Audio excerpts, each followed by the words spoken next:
Bismillahirrahmanirrahim. Assalamualaikum warahmatullahi wabarakatuh. Innal hamdalillah nahmaduhu wa nasta'inuhu wa nastaghfiruh wa na'udzu billahi min shururi anfusina wa min sayyiat a'malina. Man yahdihillah fala mudhillalah wa man yudlil fala hadiyalah. Asyhadu an la ilaha illallah wahdahu la syarikalah wa ashhadu anna Muhammadan abduhu wa rasuluhu la nabiyya ba'dah. Qala Allah Ta'ala fi kitabihil karim, ya ayyuhalladzina amanu taqullaha haqqa tuqatih wa la tamutunna illa wa antum muslimun. Fa inna asdaqal hadits kitabullah wa khairal huda huda nabiyyina Muhammadin sallallahu alaihi wasallam wa syarrul umur muhdatsatuha fa inna kulla muhdatsatin bid'ah wa kullu bid'atin dhalalah wa kullu dhalalatin finnar. Masih semangat apa sudah hampir hilang semangatnya nih? Nah, masih semangat ini. Semangat. Acara ini dimulai hari apa? Hari apa? Hari Ahad. Sebelumnya tidak ada acara.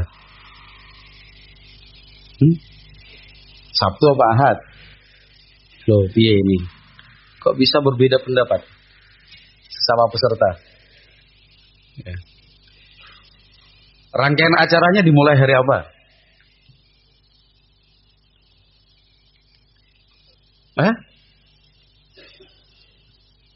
Rangkaian acaranya dimulai hari apa? Mas Yusuf mana? Ketua panitia nih. Mas Yusuf mana? Itu kemarin saya dapat surat. Mulainya bukan hari Ahad loh. Atau jangan-jangan nggak jadi maksudnya. Karena saya nggak mau ngikutin. Ketua panitia atau yang mewakili mungkin sekretaris panitia. Masa panitia membiarkan saya sendiri di depan sini?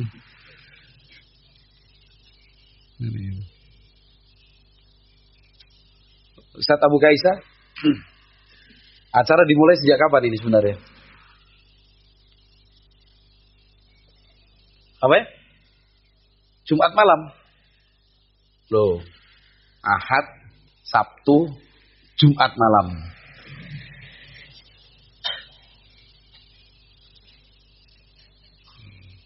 Acaranya apa Jumat malam Sabtu?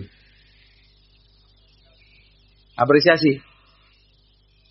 Ya, baik. Hari Sabtu acaranya apa? Ikut nggak? Ini jelas sekali ini. Hari Sabtu acaranya apa? Peserta aktif atau peserta pasif? Ya? Hari Sabtu apa acaranya? Apa? Seminar. Seminar apa? Seminar tamu. Iya, seminar jurnalistik. Iya, makanya. Jadi acaranya bukan cuma hari ini. Kalian sudah cukup lama mengikuti acara ini. Maka saya tanya tadi, masih semangat apa enggak? Gitu loh. Kalau memang masih semangat, alhamdulillah. Kalau ternyata sudah tidak lagi semangat, ya dibangkitkan lagi semangatnya. Gitu. Karena orang hidup itu ya tidak bisa lepas dari semangat. Gitu. Kalau semangatnya masih, dirawat. Kalau ternyata semangatnya mulai turun, ya dinaikkan. Kalau mulai gembos, dipompa lagi. Kalau semangat itu sudah mulai jatuh, jangan sampai jatuh. Biarlah dia tetap tegak berdiri. Begitu. Pertanyaan paling mendasar sekarang. Ini nama acaranya apa? Daurah apa ini? Daurah apa, Mas? Daurah apa namanya? Daurah apa? Jurnalistik. Baik. Ini nama acaranya. Daurah jurnalistik. Jurnalistik itu apa? Coba putih. Jurnalistik itu apa? Apa ya? Nah, apa? Jangan sampai bikin acara katanya kamu nggak tahu acara itu apa. Jurnalistik itu apa? Menulis. Jurnalistik itu apa? Pakai kacamata. Apa itu jurnalistik? Nggak tahu? Lumayan. Yang ini. Jubah biru.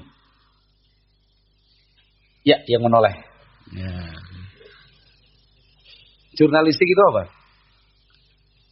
Apa ya? Oleh panitia sudah diterangkan belum? Daurah jurnalistik itu apa? Jadi begini, para peserta yang saya hormati rahimakumullah. Dalam hal apapun itu, pokoknya ingat dan camkan. Bukan cuma untuk acara ini, semua acara, kegiatan kita tanpa terkecuali.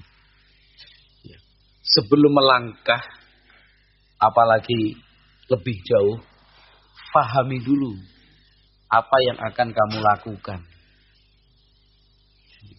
Itu kalau kita belajar, disebut dengan al-mabadi'u al-asyarah. Iya kan? Ingat nggak? Nama ilmunya, yang menyusun pertama kali siapa, istimdadnya dari mana, manfaatnya apa. Itu harus kita pelajari terlebih dahulu. Sama juga dengan menyelenggarakan kegiatan namanya daurah jurnalistik. Sudah ikut, mungkin kalau dikasih sertifikat, dapat sertifikat. Kalau enggak ya enggak apa-apa. Tapi kalau sekedar bercerita, setelah acara, kamu dari mana? Dari Ma'had Darul Athar Temanggung. Acara apa? Daurah jurnalistik. Apaan tuh? Enggak tahu. Kan lucu. Ya memang yang mau ikut belakangan enggak. Saya malah peserta yang paling pertama datang. Iya. Tapi daurah jurnalistik itu apa? Ya enggak tahu. Kok kamu enggak tahu? Makanya kamu ikut. Nanya-nanya lagi. Iya. Jadi di sini saya ingin menyampaikan bahwa jurnalistik itu ya, maknanya lebih sempit dibandingkan menulis. Ini karena kalau tidak diluruskan saya nanti diprotes oleh teman-teman jurnalis namanya. Ustadz itu bikin acara daurah jurnalistik, ya, tapi nggak ada kaitannya sama jurnalistik sama sekali. Iya mas, ya, panitia gimana ngasih nama itu? Jadi ada perbedaan antara jurnalistik dengan kegiatan menulis. Itu perbedaannya sangat jauh lah. Kalau menulis itu sifatnya dia masih umum. Kalau jurnalistik itu sudah objeknya tentang berita. Sementara yang kita sasar dalam acara ini, saya yakin itu yang dimaksud bukan bagaimana memberikan edukasi kepada para peserta untuk mampu menulis sebuah berita ya, dari suatu peristiwa yang terjadi. Saya yakin bukan itu maksudnya. Ya. Gunung Merapi meletus, gitu. Erupsi pada tanggal 31 Januari 2025. Kalian ke lokasi, mengumpulkan berita, wawancara kepada pihak-pihak yang terkait, ya kan? Ke BMKG Kabupaten Sleman, ke pos pemantau Merapi, ya, di Hargo Mulyo, ya. Kemudian kamu wawancara kepada Ketua BPBD Kabupaten Sleman, ya, Badan Penanggulangan Bencana Daerah Kabupaten Sleman. Ya. Kemudian setelah itu kamu nulis berita, ya, mulai dari kapan, di mana, apa, siapa, ya, bagaimana, ya itu namanya jurnalistik. Jadi jurnalistik itu lebih khusus kepada sebuah pemberitaan. Koran, ya, kemudian surat kabar harian, surat kabar mingguan, demikian juga majalah ya, yang terkait dengan peristiwa-peristiwa baik umum maupun khusus. Ya. Misalkan majalah olahraga, majalah ekonomi, majalah pertahanan dan keamanan. Ya. Nanti majalah khusus wanita dan perempuan, majalah tentang anak-anak dan ibu. Ya. Itu namanya jurnalistik. Demikian juga media-media elektronik yang sekarang ini banyak kita dapatkan, ya, yang berita-berita online, itu arahnya jurnalistik. Tetapi saya yakin bahwa kegiatan ini tujuannya bukan ke sana. Daurah jurnalistik yang dimaksud itu adalah daurah, ya, semacam kita sharing, kita berbagi informasi dan berbagi pengalaman tentang menulis yang saya yakin ini kita sepakat. Menulis yang tujuannya adalah berdakwah. Ya. Menulis yang tujuannya berdakwah. Sehingga kaitannya tentang praktek ibadah. Ya. Kemudian menginformasikan tentang agama Islam sehingga menarik orang agar mau masuk Islam, agar membuat kita semakin teguh dan yakin tentang ajaran Islam, ya, yang menarik kita untuk terus memperdalam tentang agama Islam. Itu saya kira tujuan kegiatan ini diselenggarakan. Ya. Wallahu a'lam bishawab. Mungkin kedepannya bisa kita namakan daurah menulis gitu aja lah. Ya, bukan jurnalistik. Nanti bisa dicek kok Mas di KBBI. Ya, Kamus Besar Bahasa Indonesia atau kamus-kamus istilah. Ya, jadi jurnalistik itu bukan yang kita inginkan. Yang kita inginkan itu menulis sebagai jalan dakwah. Ya, yang belakang sana. Ya. Nggak tahu yang mana, yang penting belakang dulu. Yang kaget, yang geser, sembunyi di tiang, yang pura-pura tunduk menulis, itu yang menjawab nanti. Ya. Jadi ketika pertanyaannya diajukan, kenapa kita harus belajar menulis? Ya. Sebelum kita menulis loh ya, kenapa kita harus belajar menulis? Alasannya banyak. Tapi itu semua terkumpul menjadi satu. Kalau ingin diringkas dan disederhanakan, bahwa kita belajar menulis itu untuk memperjuangkan agama Allah Subhanahu wa taala. Kemudian kalau mau dijabarkan dan diperluas silahkan. Tetapi intinya di situ.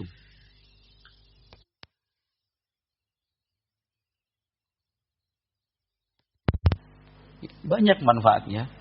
Tetapi yang terpenting adalah untuk memperjuangkan agama Allah Subhanahu wa taala. Nah, sebutkan yang belakang tadi. Ini kita beri kehormatan untuk peserta selain santri Ma'had Darul Athar Temanggung. Ya. Oh, yang santri Darul Athar langsung gini. Aman. Ya, saya kasih kehormatan. Jadi pertanyaan itu bukan untuk menjatuhkan. Pertanyaan itu adalah sebuah kehormatan. Ya.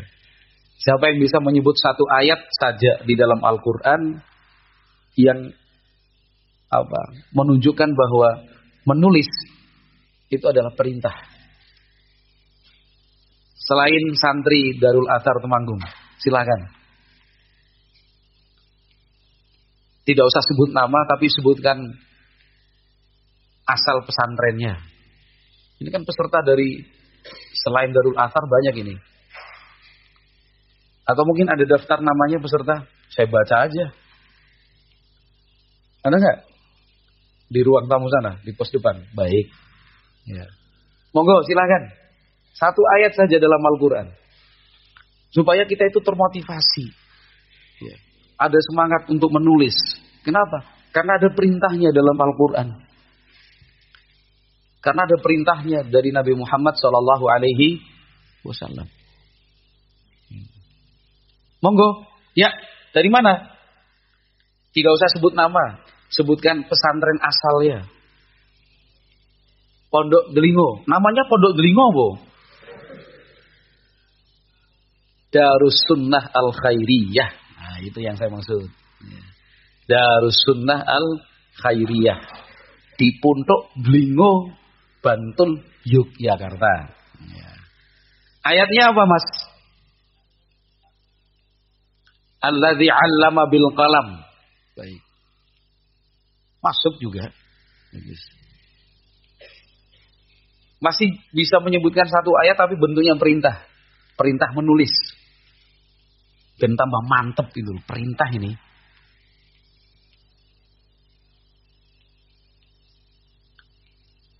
Ini Darussunnah Khairiyah memang hafalannya memang ya. Insyaallah. Juara berapa sih? Ibnu Jazari juara berapa? Ya. Alhamdulillah. Ya betul. Ayat itu yang dimaksud dan masih banyak ayat-ayat yang lain. Langsung syahidnya, Mas. Faktubuhu. Ayatnya begitu. Ayatnya begitu, Bu. Apa ayatnya? Dibantu sama teman-temannya. Boleh.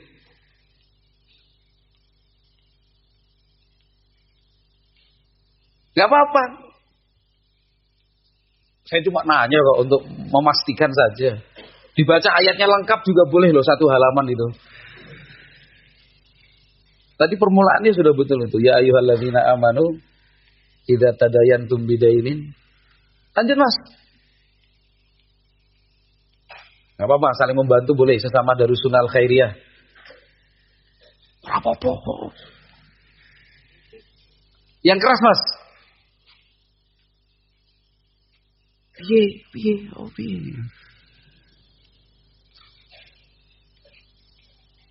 Iya betul tadi itu. Hanya perlu diulangi lagi. Apa-apa. Kalau malu sendiri berdua bareng. 1, 2, 3. Gimana, Mas?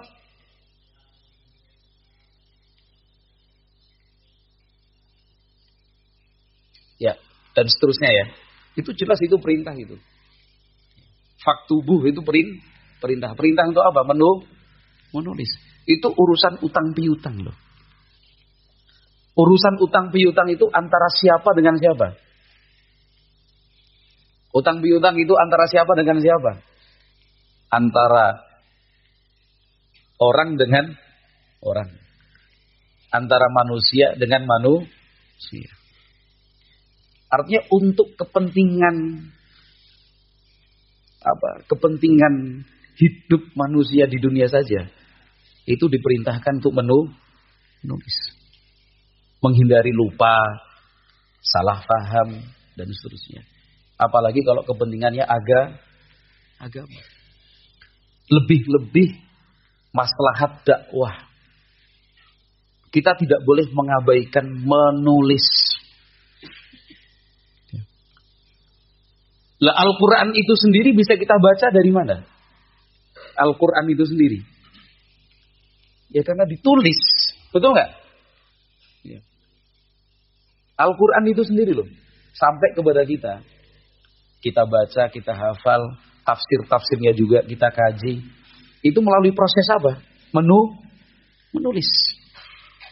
Sehingga proses menulis itu memang sudah ada sejak zaman Nabi Muhammad Sallallahu Alaihi Wasallam. Al-Quran itu ditulis apa enggak di zaman Nabi? Sudah ditulis atau belum? Sudah. Makanya ada para sahabat yang menjadi juru tulis. Juru tulis wahyu untuk Nabi Muhammad Sallallahu Alaihi Wasallam. Itu sudah ada sejak dulu. Demi agama. Demi memperjuangkan Islam. Disyariatkanlah menulis. Ini saja itu kalau sudah kita gali. Berarti niat untuk belajar menulis, niatnya itu harus lurus. Niatnya itu mesti benar. Apa niatnya? Saya belajar menulis supaya mampu menulis. Dengan tulisan itu saya ingin membela agama Allah Subhanahu wa taala. Bukan membela pribadi saya. Jadi hindari itu. Kamu ingin menulis tapi untuk membela nama baikmu, membela kehormatan dan harga dirimu katanya.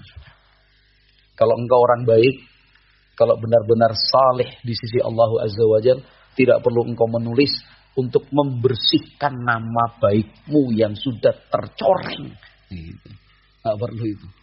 Nanti Allah Azza wa Jalla yang melindungimu, yang akan membantumu. Tapi niatkan menulis itu untuk membela agama Allah Subhanahu wa taala. Dulu di awal-awal memang ada larangan dari Nabi Shallallahu alaihi wasallam untuk menulis. Tapi para ulama mengatakan itu sudah mansuh hukumnya. Kenapa? Karena di belakang waktu Nabi Muhammad Shallallahu alaihi wasallam mengizinkan untuk menulis. Riwayatnya jelas. Ista'dzanna 'ala Nabi sallallahu alaihi wasallam fil kitabati falam ya'dzan lana. Kami dulu pernah minta izin kepada Nabi sallallahu alaihi wasallam supaya bisa menulis. Tapi Nabi Muhammad tidak mengizinkan. Namun di belakang waktu karena ilahnya yang dicari oleh para ulama sudah tidak ada lagi. Khawatir nanti tercampur antara ayat Al-Quran dengan sabda Nabi SAW, tercampur antara ucapan manusia dengan sabda Nabi SAW. Sudah illah itu tidak ditemukan. Nabi Muhammad SAW mengizinkan. Nah, pertanyaan berikutnya. Sekarang tuan rumah lah. Tuan rumah tapi yang asli Temanggung.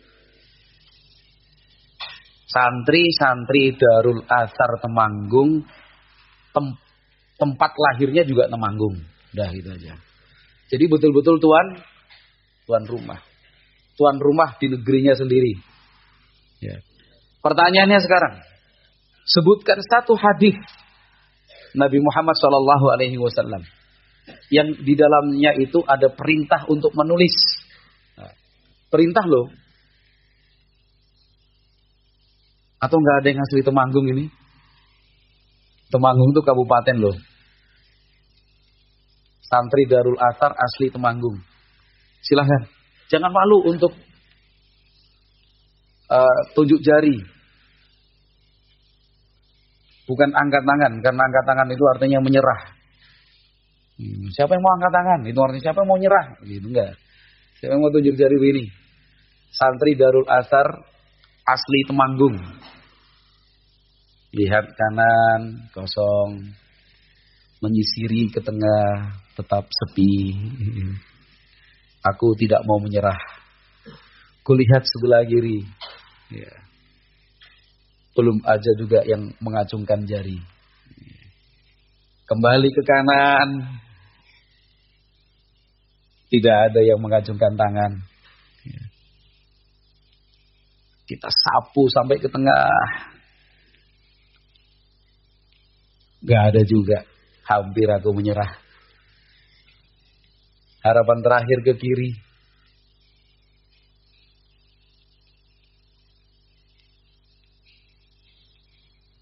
Itu dia. Mana?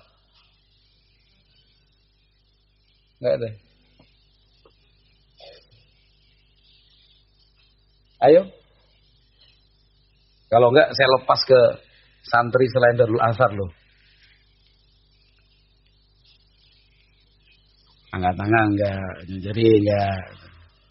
Jangan-jangan salah nanti malu. Wah, perasaan seperti itu enggak kepake lah. Yo, satu hadis Nabi SAW. Nah itu enggak apa-apa, itu kayaknya paling riuh di sana itu. Pojok ya.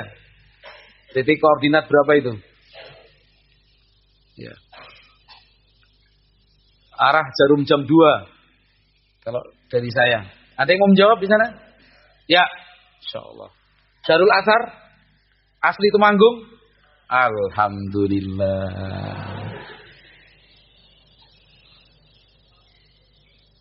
Apa Mas? Hadisnya Mas? Mana?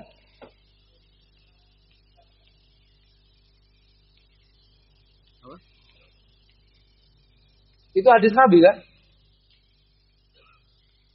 Al-Khatib Al-Baghdadi rahimallahu taala untuk riwayat ini, Qayyidu al-ilma bil kitabati itu menyebutkan beberapa sanad banyak. Al-Khatib Al-Baghdadi rahimallahu. Ya, baguslah. Baguslah. Tapi yang jelas begini, di zaman Nabi Shallallahu alaihi wasallam itu aktivitas menulis itu sudah ada. Ya, sudah ada. Ketika terjadi Fathu Makkah, contohnya Nabi Muhammad alaihi salatu wasallam itu menyampaikan banyak hal ya dalam sebuah khutbah. Ada seorang sahabat berasal dari negeri Yaman, panggilannya Abu Syah. Panggilannya Abu Syah. Nah, sahabat Abu Syah ini meminta izin kepada Nabi Shallallahu alaihi wasallam, "Ya Rasulullah, uktub li." Ya Rasulullah, yang Anda sampaikan tadi bisa nggak dituliskan buat saya? Gitu. Nah, di situ Nabi Muhammad alaihi salatu wasallam bersabda, "Uktubu li Abi Syah." Ya. Buat tulisan untuk Abu Syah supaya dibawa pulang ke Yaman untuk disampaikan kepada masyarakat dan kaumnya. Di situ perintah loh, "Uktubu li Abi Syahin." Jadi kenapa kita menulis? Untuk memperjuangkan agama, menyebarluaskan syariat Islam, ya, menerangkan dan menjelaskan kepada umat tentang hukum-hukum halal haram. Ya. Kalau secara peristiwa dan sejarah di zaman Nabi alaihi salatu wasallam itu banyak sekali yang kaitannya dengan apa? Kegiatan tulis menulis. Nggak apa-apalah kita tanya sekarang para aba. Ya, jangan dikira acara ini hanya untuk yang muda. Acara ini pun untuk yang pernah muda. Saya tidak mau mengatakan tua. Tapi acara ini juga untuk yang pernah muda. Monggo para bapak-bapak yang pernah muda, sebutkan minimal 2 peristiwa di dalam sejarah Islam yang itu kaitannya dengan tulis menulis. Yang 50 tahun ke atas dulu. Ada. Itu Pak Syarif ada.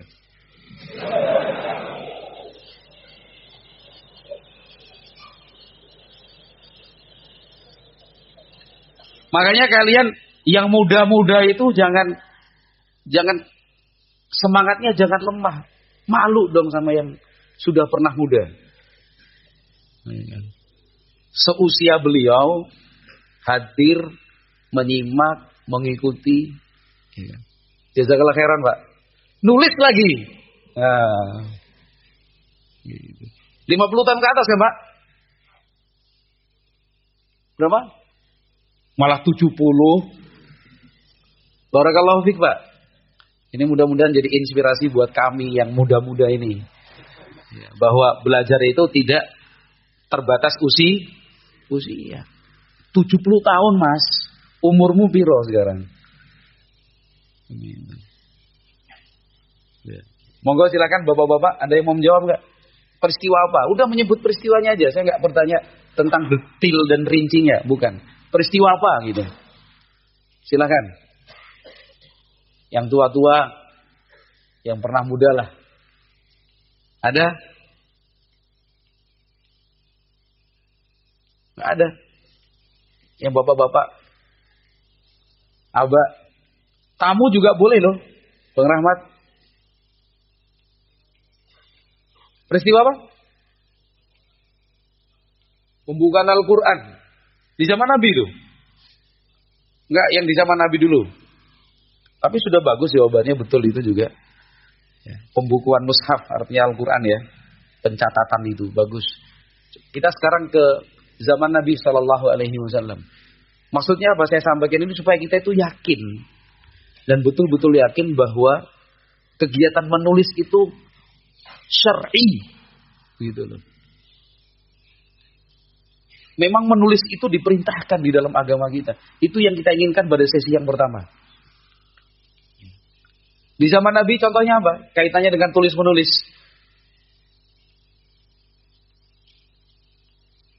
Yang jenggot-jenggotnya sudah tidak hitam lagi. Monggo. Perjanjian Hudaybiyah. Masya Allah. Alhamdulillah. Asli Darul Athar. Umur berapa Pak? 48. Masya Allah. Perjanjian Hudaybiyah. Itu tahun keberapa Mas Hudaybiyah itu? Ya udah pernah ditanya ini. Ini Mas. Hudaybiyah itu perjanjian Hudaybiyah tahun berapa? Ini. Ya. Perjanjian Hudaybiyah. Ini yang ini. Ting. Nah ini. Perjanjian Hudaybiyah itu tahun berapa? Tahun berapa ya? Ustadz sih nanya, nggak ngasih tahu sebelumnya.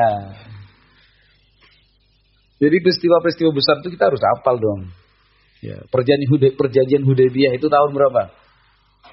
Belakangnya, Mas, yang bajunya abu-abu. Ya. Perjanjian Hudaybiyah itu tahun berapa, Mas? Pilih.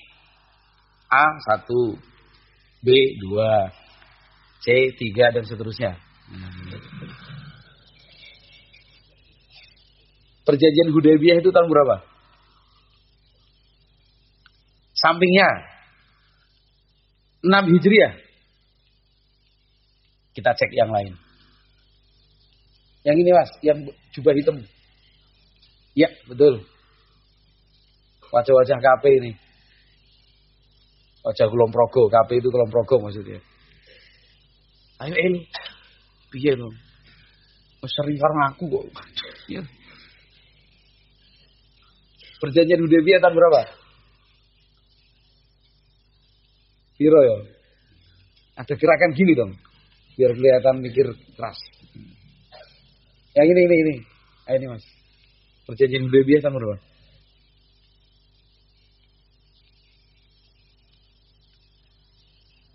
Tahun berapa? 7. 7 tahun 6.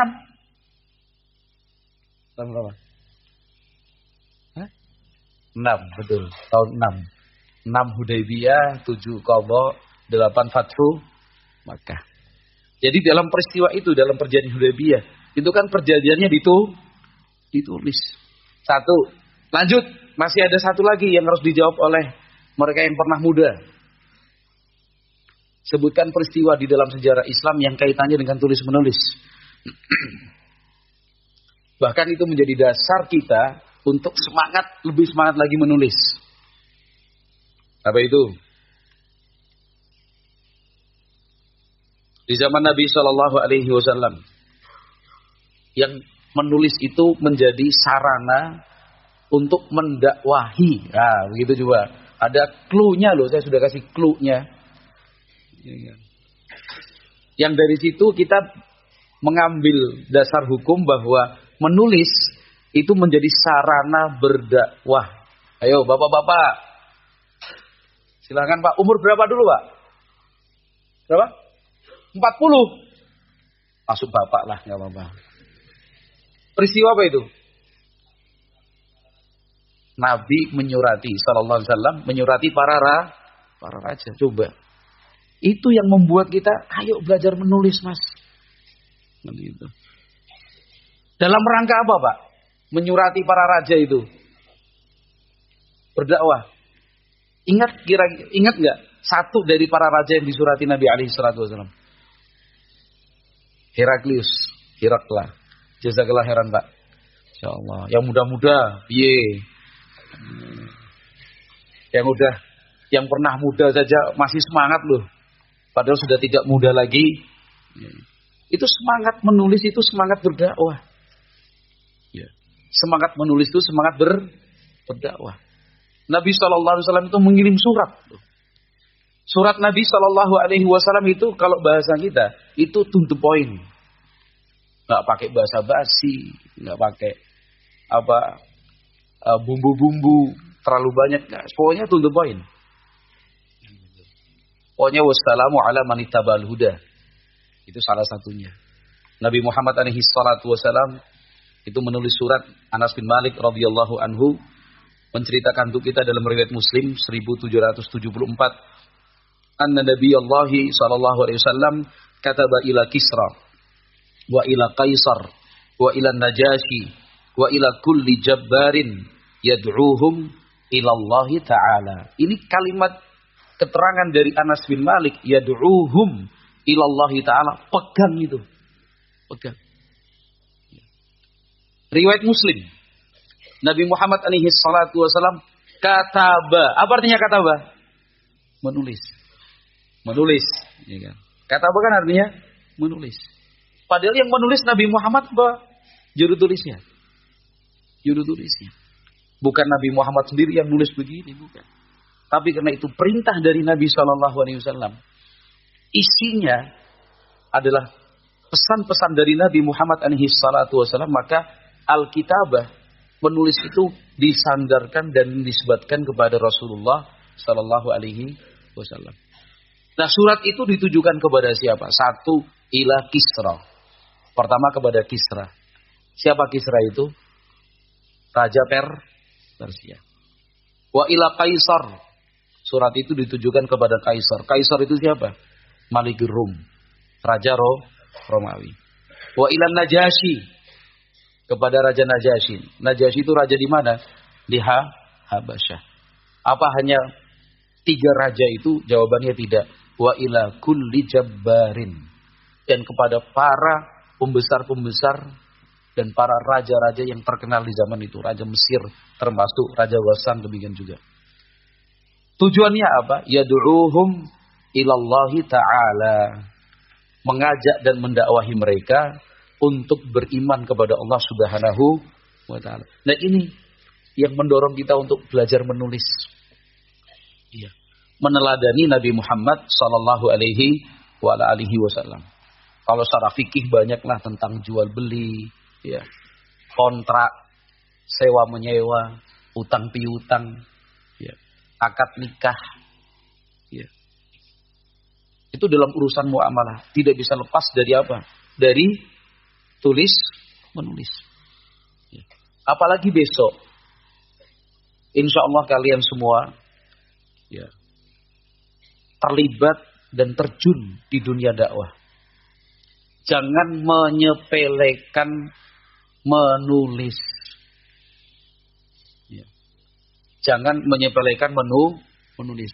Karena kita itu cepat lupa. Ya. Kemudian ingatan kita itu kadang tindih menindih. Ya. Januari atau Februari ya. Gitu sudah. Saya masih ingat satu peristiwa. Ini sekedar kita sharing untuk mengingatkan pentingnya menulis itu loh. Ya. Suatu saat rapat. Ya. Saya sebut sajalah di Pondok Solo dulu, tempat kami belajar di Ma'had Darus Salaf, Masjid Ibnu Taimiyah, tapi yang lama dulu. Itu rapat. Ya. Ada beberapa keputusan diambil dan disepakati. Berjalannya waktu, ada satu anggota rapat, ya, pengurus, itu yang kemudian melakukan sesuatu yang bertolak belakang dengan hasil rapat. Ya sempat ada salah paham, ya. Kemudian ya rasa nggak enak lah. Sampai kemudian suatu saat kita berkumpul kembali, coba kita lihat notulensi rapat sebelumnya. Notulensi itu catatan yang dibuat saat rapat. Oleh sekretaris, dibuka filenya, di print, semuanya hadir. Ternyata di situ tertulis dengan rapi, rapat pada tanggal sekian, bulan ini, tahun ini, di lokasi ini, yang ikut rapat A, B, C, D, E, Ustadz ini, Pak ini, Abu Fulan, di antara yang dibicarakan 1, 2, 3, 4, 5. Ternyata, oh iya, perusahaan selesai. Tidak diperpanjang. Artinya apa? Berakhir indah. Ya. Selesai, nggak ada masalah. Ya. Karena daripada bertengkar, nggak maksudnya begini. Bukan. Demikian loh. Ya. Tapi setelah melihat notulensi itu, oh iya, afwan, saya yang salah. Bukan untuk menjatuhkan Nabi, ini sudah tercatat, sudah tertulis. Dan tentunya para peserta yang berbahagia rahimakumullah, ya, kita menulis itu karena ingin meneladani salaf. As-salafus salih, para ulama kita rahimahumullah, mereka adalah para penulis-penulis yang hebat. Ilmu itu sampai kepada kita yang melalui tulisan-tulisan mereka. Kitab-kitab yang ada di pusat-pusat literasi Islam, kitab-kitab karya ulama yang menghiasi perpustakaan-perpustakaan Islam, ya, baik yang milik pribadi, ya, yang rumahan, sampai skalanya besar. Ada yang skalanya besar itu milik pribadi karena memang rajin, ya, mengumpulkan kitab, disusun, dirapikan. Ada. Dan itu semua berasal dari mana kalau bukan dari tulisan para ulama.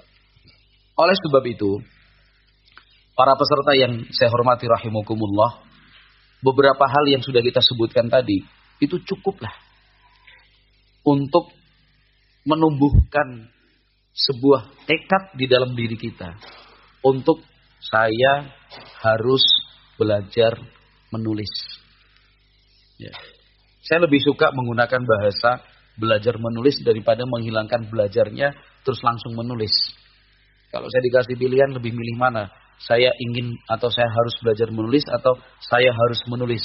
Saya lebih memilih saya harus belajar menulis. Ya. Kenapa demikian? Itu nanti akan kita sampaikan pada sesi yang ketiga. Kesalahan-kesalahan yang terjadi ketika kita menulis. Ya. Kenapa? Karena kita masih dalam taraf belajar sebenarnya. Ya. Sedikit demi sedikit kemampuan itu ditingkatkan. Tapi kalau memang saya menulis, itu rasa-rasanya masih belum berani juga. Ya.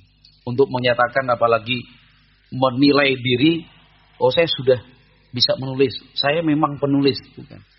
Tapi kalau mari kita belajar menulis. Nah, para ulama kita rahimahumullah, mereka belajar menulis itu kan dari kecil. Ya. Sejak mereka masih di kutab. Ya. Ya, kutab itu kan sebuah tempat belajar, lembaga pendidikan yang tarafnya masih kecil di kampung-kampung biasanya. Ya, para pengajarnya juga yang disampaikan materinya adalah materi-materi dasar, paling tidak calistung, ya kan. Calistung itu membaca, menulis dan berhitung. Itu para ulama mengikuti SOP ini. Ya. Sebelum mereka mencari hadis Nabi SAW, sebelum mereka melakukan rihlah, mendatangi dan menghadiri majelis-majelis ilmu, sebelumnya mereka menguasai terlebih dahulu kemampuan membaca, kemampuan menulis, dan kemampuan berhitung.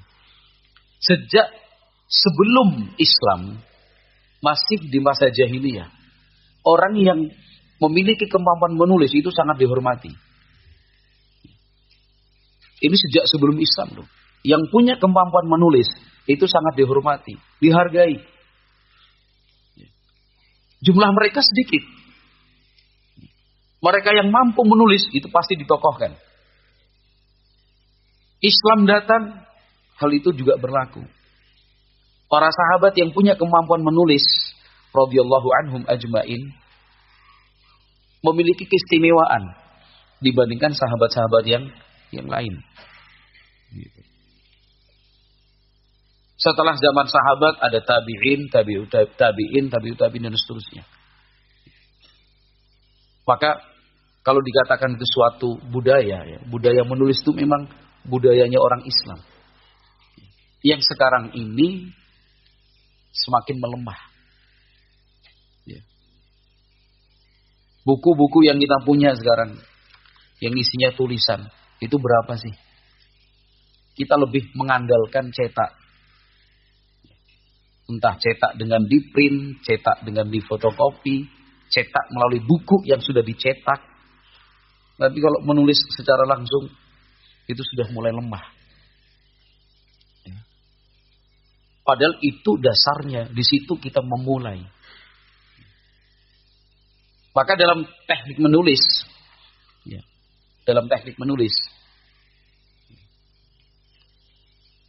ikutilah jalur para penulis. Jangan pertama kali menulis sudah bergantung dengan alat. Entah itu laptop, tablet, komputer, handphone. Kalau ingin betul-betul menulis dan menjadi penulis yang baik, lewati tahapan-tahapan seperti ini. Menulis. Menulis menggunakan kertas, mau buku tulis boleh, kertas HVS silakan, folio juga monggo, buku diari, buku harian, atau media apapun itu, dengan menggunakan ballpoint, ballpoint tinta, bukan pensil, bukan spidol. Usahakan nulis dulu. Nah, proses ini sebenarnya itu bisa dilakukan, alhamdulillah, ketika kita masih statusnya santri di pondok pesantren.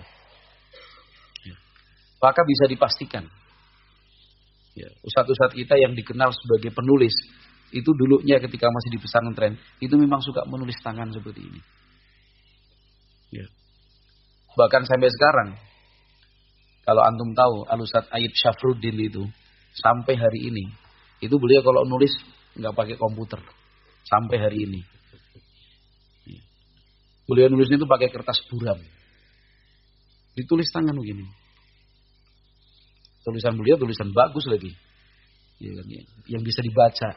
Gitu loh. Bukan tulisan kita yang kita sendiri lupa cara membacanya setelah menulisnya. Kan kita mengenal siapa Al-Ustadz Ayyub Syafruddin. Bahkan ustadz-ustadz kita yang disebut sebagai penulis itu banyak yang belajar dari beliau, termasuk saya juga. Itu sampai hari ini loh mas. Bukan di depan komputer gini, terus copy paste, delete, ya kan? Kemudian Ctrl S di save, Ctrl A di blok, ya kan. Yang ini Ctrl B biar jadi tebal, ya kan. Ctrl I, ada garisnya, Ctrl U agak miring sedikit, ya kan. Atau Ctrl Z ngulangi yang sebelumnya tadi. Pakai beliau nggak paham yang seperti itu. Bukan nggak mampu, karena beliau lebih menikmati nulis itu langsung di kertas. Ya. Jadi itu teknik menulis. Ya, kita masuk sedikit. Karena kaitannya juga penting dengan sesi yang pertama. Mulailah dari itu. Jadi jangan langsung membayangkan. Makanya saya nggak setuju kalau ada santri atau siapapun dia, remaja, anak muda atau siapapun, Ustaz saya pengen menulis, terus dia minta uang ke orang tuanya, minta belikan laptop. Saya nggak setuju itu. Baru belajar menulis kok sudah minta beli laptop. Itu akhirnya nggak dipakai untuk nulis, nggak dipakai. Main kartu itu. Bawaannya komputer. Serius loh. Kalau memang kamu punya cita-cita ingin menulis sebagai sarana berdakwah, biasakan dulu dengan buku tulis. Biasakan dengan buku tulis. Biasakan dengan ballpoint basahmu itu. Pegel Ustaz. Ya wes, udah selesai. Sekarang para ulama kita yang menulis itu, banyak dari rata-rata mereka, apalagi yang zaman-zaman dulu, itu mereka menulisnya di atas kertas loh. Nulisnya di penjara, dalam keadaan di penjara, dalam perjalanan, di rumah, tulis pakai tulisan tangan begini. Para masyayikh kita juga seperti itu. Yang belakangan mungkin sudah mulai mengikuti perkembangan teknologi, tapi tetap saja akan berbeda hasilnya antara seorang penulis yang sejak pertama kali menulis sudah tergantung dengan alat, dengan mereka yang menjadi penulis tapi terbiasa menggunakan kertas. Kenapa? Kalau sudah menggunakan alat, dia serba terbatas. Dia tergantung itu sudah susah loh. Ya. Nggak bisa kemana-mana, namanya ini tergantung ini. Gantung gini terus. Ya kan? Kita namanya tergantung sama alat. Pas listrik mati nggak nulis. Ya kan? Pas laptopnya hang nggak nulis. Pas komputernya kena virus nggak nulis. Ya. Padahal penulis itu ya dimanapun dia nulis. Komputer mati, laptop ada bermasalah, tetap dia nulis, cari kertas nulis. Kalaupun tidak menulis secara langsung, paling tidak dia tulis kisi-kisinya. Apa itu kisi-kisinya? Garis-garis besar apa yang akan dia tulis. Ya. Kalau memang dia tidak bisa menulisnya dengan rapi, paling tidak sketsanya, ya. Atau kerangka tulisannya dia mau bikin seperti apa, minimal seperti itu. Apalagi yang nulisnya langsung. Ya. Makanya, insya Allah kalau kalian yang sudah mulai suka menulis, ya kan, menggunakan buku kertas itu nanti kualitasnya akan berbeda. Perbedaannya akan lebih baik insyaallah taala. Jadi wallahu a'lam bishawab, itu sesi yang pertama terkait dengan teknik menulis, akan kita sampaikan nanti pada sesi yang kedua setelah salat zuhur nanti. Yang paling terpenting adalah sesi pertama ini kesimpulannya apa? Sesi yang pertama kesimpulannya bahwa kita harus belajar menulis. Karena menulis itu adalah syariat agama kita. Ya. Di dalam Al-Quran disebutkan, di dalam hadis Nabi SAW juga banyak sejarah-sejarah Islam tidak terlepas dari tulisan. Dan yang terpenting, menulis itu dalam rangka yad'uhum ilallahi ta'ala. Menulis itu dalam rangka berdakwah di jalan Allah Subhanahu wa ta'ala. Kita cukupkan sekian, bisa persiapan untuk salat zuhur. Subhanakallahumma wa bihamdika asyhadu alla ilaha illa anta astaghfiruka wa atubu ilaik. Assalamualaikum warahmatullahi wabarakatuh.